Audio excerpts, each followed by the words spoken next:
ഇന്ന് ഞാനും അവയും കൂടി ഒന്ന് കറങ്ങാൻ വേണ്ടി ഇറങ്ങിയത് കേട്ടോ. കറങ്ങാൻ പോകുന്നതിന് മുമ്പ് കുറച്ച് കാര്യങ്ങൾ ചെയ്ത് തീർക്കാനുണ്ട്. ദാണ്ടെ അതുകൊണ്ടാണ് അജയ് ചേട്ടനും വരുന്നത്. ആദ്യം തന്നെ പോയിട്ടുണ്ടായിരുന്ന റീസൈക്ലിംഗ് യൂണിറ്റിലേക്കായിരുന്നു കേട്ടോ. കാരണം അവിടെ കുറച്ച് പഴയ ടോയ്സും കാര്യങ്ങളൊക്കെ കൊടുക്കാനുണ്ടായിരുന്നു. പിന്നെ ഏതായാലും വന്നതല്ലേ എന്തേലും കിട്ടിയാലോ എന്ന് വിചാരിച്ച് ഞാൻ ഒരു ചെറിയ റൗണ്ട് അടിച്ചു. വെറുതെ ആയില്ല. ദേ ഈ ഒരു വേസും അതുപോലെ തന്നെ ഈ ഒരു പൂച്ചക്കുട്ടീനെയും കിട്ടിട്ടോ. ഇത് വെറും ഒരു പൂച്ചക്കുട്ടിയല്ല, നമ്മുടെ കുടുക്കിയാട്ടോ. അതായത് ഇതിൻ്റെ അകത്ത് പൈസ ഇടാൻ പറ്റും. അവ കണ്ടിഷ്ടപ്പെട്ട് വാങ്ങിച്ചതാട്ടോ. അതെല്ലാം കഴിഞ്ഞ് നേരെ ഞങ്ങൾ ഡ്രോപ്പ് ചെയ്തിട്ട് അജയ് ചേട്ടൻ ക്രിക്കറ്റ് കളിക്കാൻ പോയി. പിന്നെ ഞങ്ങൾ നേരെ പോയിട്ടുണ്ടായിരുന്നത് അവനെ എപ്പോഴും കൊണ്ടുപോകുന്ന ഒരു സോഫ്റ്റ് പ്ലേ ഉണ്ടല്ലോ, അവിടേക്കായിരുന്നു കേട്ടോ പോയിട്ടുണ്ടായിരുന്നത്. അവിടെ പോയി ആദ്യം തന്നെ ഞാനും അവയും കൂടി ആയിരുന്നു കേട്ടോ കളിച്ചു തുടങ്ങിയത്. കാരണം ആദ്യം ഒരു ഫ്രണ്ട്സിനെയൊക്കെ കിട്ടാൻ വേണ്ടി കുറച്ച് സമയം എടുക്കുമല്ലോ. അത് കഴിഞ്ഞ് പിന്നെ അവൻ കുറച്ച് ഫ്രണ്ട്സിനെയൊക്കെ കണ്ടുപിടിച്ച് കളിക്കലായിരുന്നു. കളിയൊക്കെ കഴിഞ്ഞപ്പോഴത്തേക്കും ഞങ്ങൾക്ക് നന്നായിട്ട് വിശന്നു. പിന്നെ ഞങ്ങൾ നേരെ പോയത് ഫൈവ് ഗൈസിലേക്കായിരുന്നു. ഒരു ബർഗറും ഒരു മിൽക്ക് ഷേക്കൊക്കെ വാങ്ങിച്ച് കുടിച്ചു കേട്ടോ. അങ്ങനെ വിശപ്പൊക്കെ തീർന്നു കഴിഞ്ഞപ്പോഴത്തേക്കും പിന്നെ ഞങ്ങൾ കുറച്ച് ഷോപ്പിംഗ് പരിപാടിയായിട്ട് ഇറങ്ങി.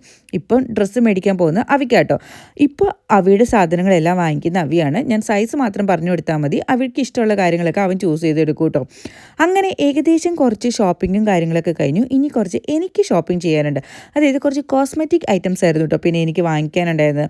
അങ്ങനെ 2-3 കടകളിലൊക്കെ കയറി ഞങ്ങൾ ആ വക സാധനങ്ങളും മേടിച്ച് കഴിഞ്ഞപ്പോഴത്തേക്കും ദാണ്ടി ഒരു ലോഡ് സാധനങ്ങളായിട്ടോ. ഇനിയാണ് മെയിൻ ടാസ്ക്. ഞങ്ങൾ തിരിച്ചു പോകുന്ന ബസ്സിനാണ്. ബസ് വീട്ടിൻ്റെ അവിടെ എത്തുന്നിടം വരെ അവിനെ ഉറക്കാതിരുത്തണം.